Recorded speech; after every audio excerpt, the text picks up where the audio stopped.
అంటే ఒకప్పుడు ఇక నాకున్న పరిస్థితిలో నాకున్న ప్రాబ్లమ్స్ కానీ నేను 24 గంటలల్లా ఒక 12 గంటలు తాక్కుంటూనే ఉంటుంది నేను మినిమం.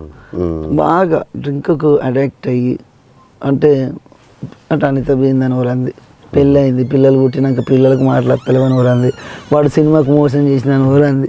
ఇవన్నీకి మెంటల్ పని చెప్పేది. నాకు ఇష్టమైన చదువు పోయా, ఇష్టమైన అమ్మాయి పోయా, నేను ఇష్టపడి పెళ్లి చేసుకున్నా. మా మిస్సెస్కు నేను ఏం చేయలేక అయ్యో ఏంది బాధ, నా పిల్లల్ని సరిగ్గా చూసుకుని తెలుసా నాగరాజు, ఇట్లా లవ్ స్టోరీ తెలుసు, మొత్తం తెలుసు, తెలిసే చేసుకున్నా. నేను ఇప్పుడు అందులో ఏముండదు పెద్దగా. నేను ఒక అమ్మాయిని ఇష్టపడ్డా సిన్సియర్గా. ఆ అమ్మాయి నన్ను అర్థం చేసుకోవాలి, మోసం చేసిపోతే ఆ అమ్మాయి తప్పు నాది కాదు కదా. అక్కడ ఒక అబ్బాయి చిన్న ఏజ్ లో పెద్ద పట్టింపులు చిన్న వయసు. తర్వాత మా మిస్సెస్కి అన్నీ తెలుసు, మాది love marriage, love come arranged. మేమిద్దరం మంచిగానే ఉన్నాం, మా దగ్గర ఉన్నంతనే హ్యాపీగా, ఏ రోజు గొడవలు లేవు. ఇప్పటికి పెళ్ళి 10 ఏళ్ళు అవుతాయని మస్తుగా అంటే సరదాగా అనిత గురించి అప్పుడప్పుడు ఆమె కూడా టాపిక్ తీస్తుంది. నీకు ఇప్పటికి కూడా అనిత అంటే అంత ఇష్టమే కదా, చెప్పు అబద్ధం ఆడకు.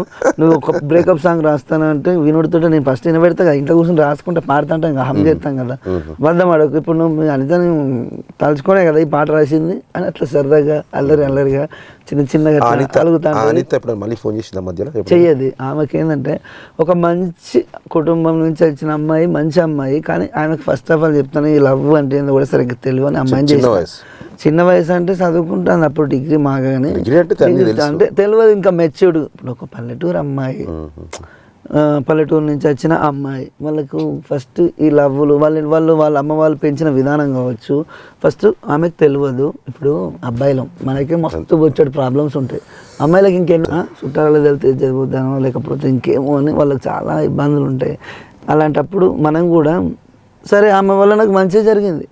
ఇప్పుడు మ్యారేజ్ అయింది అమ్మాయికి, ఇప్పుడు ఆ అమ్మాయికి మ్యారేజ్ అయింది, ఆ అమ్మాయి హ్యాపీగా ఉంటుంది. ఆ అమ్మాయి ఇక్కడ ఉన్నా సంతోషంగానే ఉండాలి. ఓకే, మ్యారేజ్ అయింది కాబట్టి ఆమె గురించి డిస్కస్ చేసుడు వద్దులేదు, నాకు కూడా తెలియక అడిగిన. ఓకే, ఎనీవే ఆ అమ్మాయి వల్లే ఈ రోజు నిలబడ్డాను, గొప్ప ఒప్పుకున్నావు. నేను ఇట్లా నా నోట్లకి ఒక 2 మెతుకులు ఇట్లా పోతున్నాయి అంటే ఆ అమ్మాయి వల్లనే అని. ఇప్పుడు కాదు నేను చచ్చిపోయేదాకా, ఎందుకంటే ఇది నాకు వచ్చిన పేరు మామూలు పేరు కాదు. ఏ సిరివెన్నెల సీతారామ శాస్త్రికి ఒక పేరుతో పాడుతున్న అంత పేరు రాలేదు, చంద్రబోస్ గారికి రాలేదు, వాళ్ళు లెజెండరీ రైటర్స్ వాళ్ళకి కూడా రాలేదంత.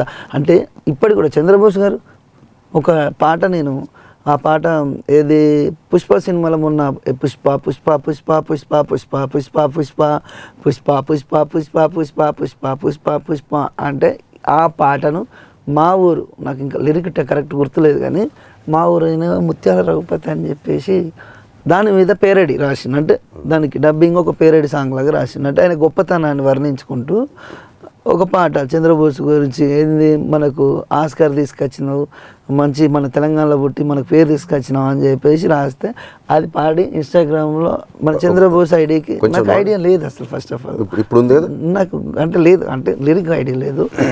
అది మేము చంద్రబోస్ సార్కు మేము పోస్ట్ చేస్తే థ్యాంక్ యూ నాగరాజ్, ఆయన కొంత పెద్ద అయినా కానీ థ్యాంక్ యూ నాగరాజ్ గారు, మీ అనిత పాట ఒకప్పుడు సంచలనం, మీ పాటను నేను చాలాసార్లు విన్నాను, మా ఊరు పక్కన తెలిసి ఇంకా సంతోషపడ్డాను నేను, మా చల్లగారిగా మా ఊరు పక్కనే కదా అని ఆయన ఒక కామెంట్ పెడితే రిప్లై ఆయనకు పంపించాం. మేము ఏదో చూస్తాడో చూడ అని చెప్పి ఆయనకు సెండ్ చేసినాం, ఇన్స్టాలో పడి ఆయన ఐడికి పెట్టినాం, సార్ ఐడికి పెడితే ఆయన ఒక మంచి రిప్లై ఇస్తే హ్యాపీగా.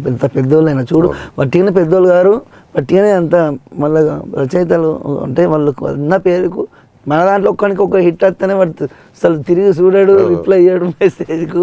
కానీ వాళ్ళు అన్ని 100 పాటలు రాసి లెజెండ్స్, అందుకని అట్లా అవుతారు వాళ్ళు, గొప్ప వాళ్ళు అవుతారు.